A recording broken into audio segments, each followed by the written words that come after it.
Welcome back to Iconoclasts. First boss down completely by accident. Guess we're exploring the area after that because we have to make our way out. Ooh. Okay. Still really haven't got a handle on the combat, which is kind of funny under the circumstances, but what was overstun? Was that because I hit it with a charge? A charge attack? I don't know what that means. Also, this seems to be wrong. Because unless I've misunderstood something, I did the crouch automatically with it. I mean, I guess I could do it manually if I wanted to, but I don't need to because my gun auto aims. So why would I... Yeah, I don't even need to do that to... Like, I was thinking maybe they were doing it so it would tell me how to, like, it's a classic thing in Metroid. You have to crouch to hit things at certain levels, but when your gun auto-targets, it doesn't matter. So if the crouch is automatic, why even tell me this? All I need to do is press forward. I'm so confused. I think this game is kind of confused.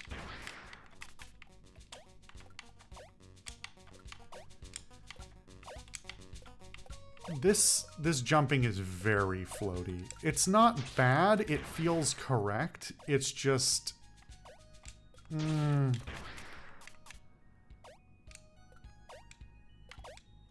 It's not quite right. And this is something, again, that I'm really picky on with platformers. Like, sometimes... So, can I blow through these ones? No.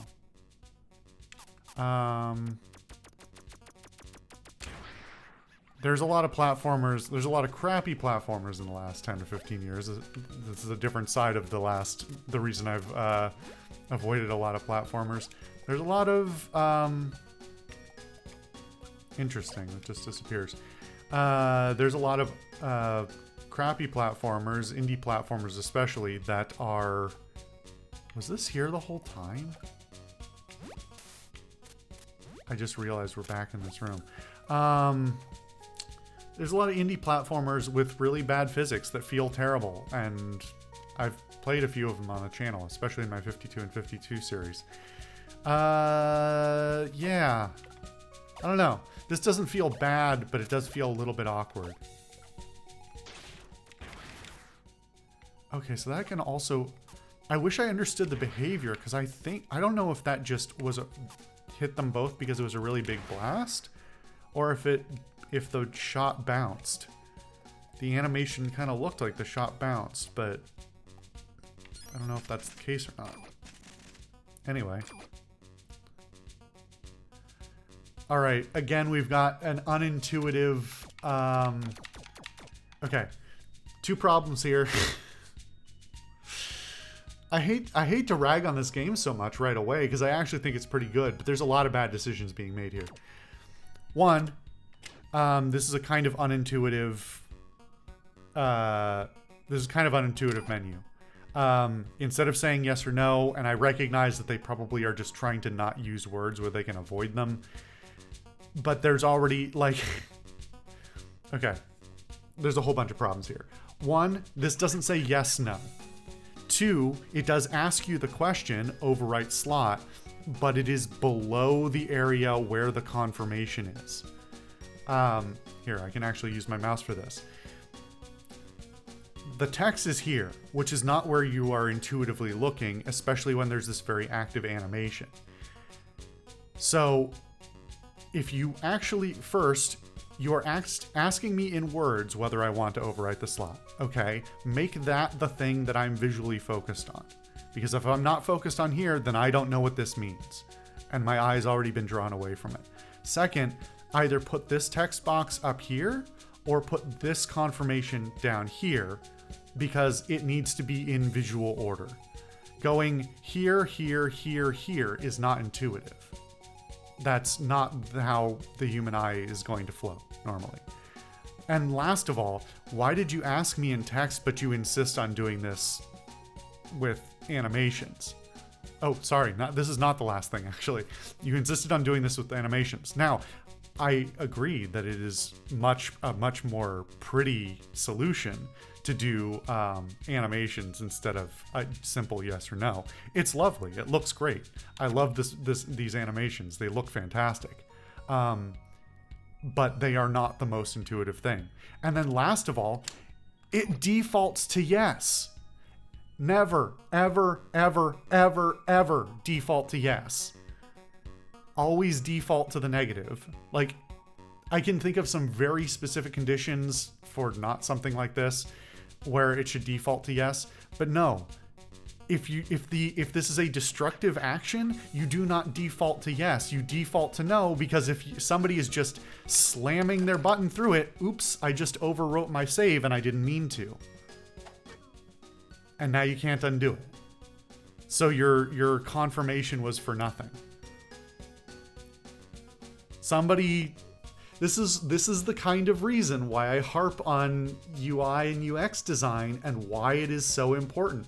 You have damaged your game and possibly frustrated your player by doing some questionable design decisions this isn't like you have to do a whole bunch of work to fix this.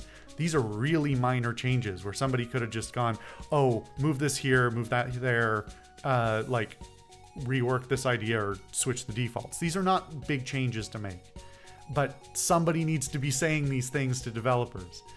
I don't know how big a development team this is or what kind of feedback they had, but yeah, anyway. This truck wasn't here before. Are they in my house? Why are you here? Okay, so this all happened because I went the wrong direction first? All right, new set of questions. I think it is very typical for old school game players like myself. I'm old enough now that I think I can call myself old school. To me, it is very natural and intuitive, especially when playing a 2D platformer, to go backwards. You always go backwards because that's usually where the secrets are.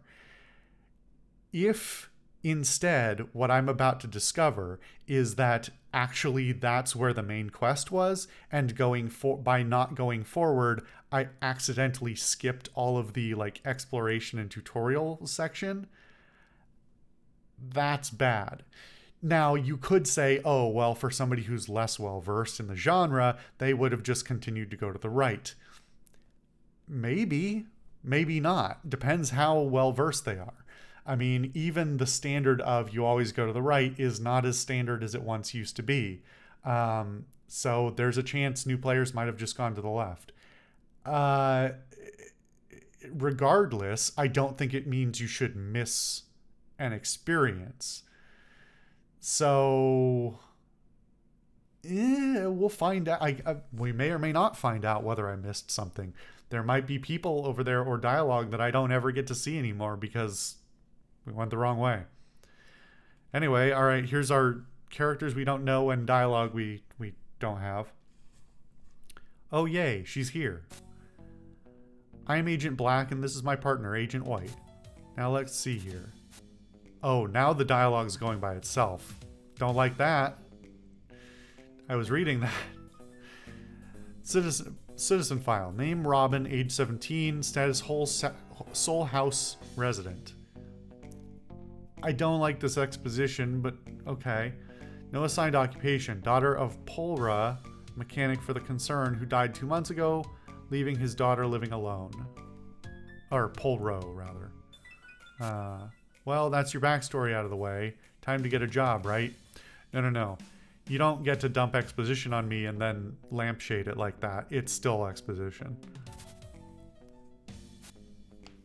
Rumors circulate in the air. They whisper that the mechanic's daughter may be picking up his wrench. Could there be truth to this? The most horrid of accusations. Liar. We've heard things. My head. Well, anyway, reports on Polro's death say he was killed by some unfortunate accident. Well, assets can be replaced. Question is, what things could be passed down to his little darling? What could she do with it? Perhaps she's been running about fixing the mechanical problems of the poor people in the village, like a little heroine of handiwork. There's already been a lot of penance in that settlement. Might you not say you could be part of the reason? Okay, I was gonna wait until the end, but I need to say it now. This is really stilted.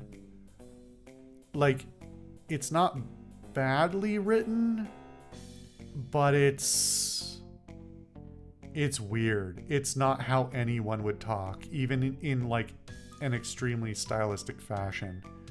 This is very strange. And why does this guy keep saying liar? And now it's the dialogue's proceeding by itself again. Why does it sometimes wait for me and sometimes not? Anyway, private practice is a sin, and a private mechanic far worse. Sinners need to be punished. What does that mean? He, the Almighty, dislikes secrets, and ivory fuel should not be touched by improper hands like the hands of a mechanic. You can't drop all these terms on me. Okay, so this is doing a like classic late 90s, 2000s text game, or like text in games thing where it highlights important terminology in the dialogue. The problem is this is too many terms that I need to learn right off the bat with no explanation for them. And combined with this stilted dialogue, it's like hard to follow. I guess we'll see in future whether all of these terms come back or if they just wanted to, like, this was all about the style of an old game and not the substance of one. If we all just chose our profession, nothing in this world would ever get done. He wants balance, my dear. But we didn't find any tools around this house, and you only seem to be carrying that tiny excuse for a stun gun. I'm not in the mood for hunting contraband, but Settlement 17 has been needing a lot less repairs recently. Somebody is twisting some nuts. Harlot. That doesn't even make sense. Also, did he just, like, throw me across the room? Because this game is not... The style of this game is not cartoonish enough to quite get away with that.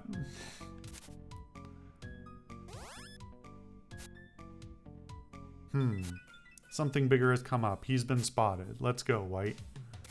Okay, so you did big dialogue he and little dialogue he, and I don't think those are the same thing because you highlighted one and not the other. You can't throw pronouns around like that without details and then assume that we're going to intuit that one is important and one is not. We're going to have to leave little Robin here to our own devices for the hour. I don't know why that's in quotations.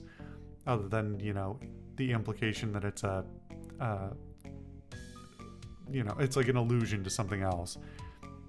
To her own devices for the hour, let's hope she waits patiently here. She still has a date with fate. What does any of that mean? Literally the only thing I got out of that interaction was I might be in trouble for something I do or do not know if I did.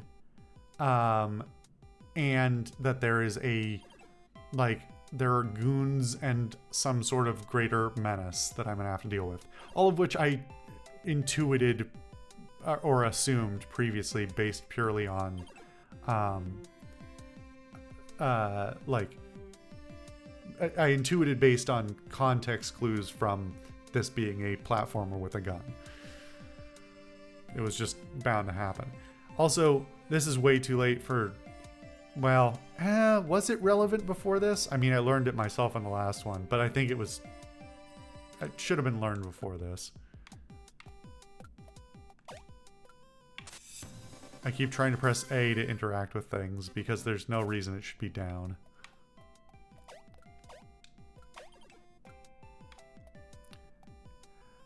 Here's an interesting question. Is this tutorial going to stick to this? I don't know how often we'll be back to this house, but will it always be there?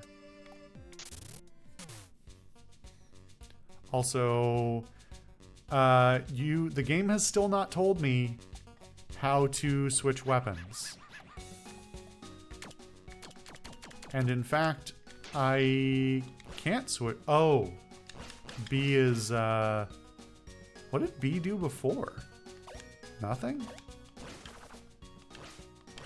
Also, did you not think that maybe when I picked up the wrench, it would be a perfect time to teach me to use the wrench? It didn't, did it? Did I miss a tutorial?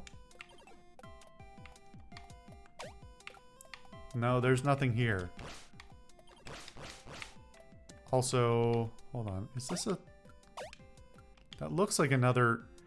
I think that's just for stylistic reasons, but that looks like it should be another place I can go down.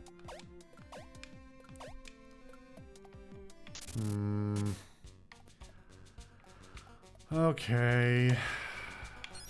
I'm gonna keep jumping when I mean to interact with something. Alright. The only thing other thing I'm gonna say about this, I think, is I am hoping that defaulting to yes here means that is an indicator. I'm probably wrong, but I'm hoping it's an indicator that in fact the game has nothing missable, and you'll be totally fine to overwrite all the time, and it shouldn't matter. We'll see. All right, more of this when we come back.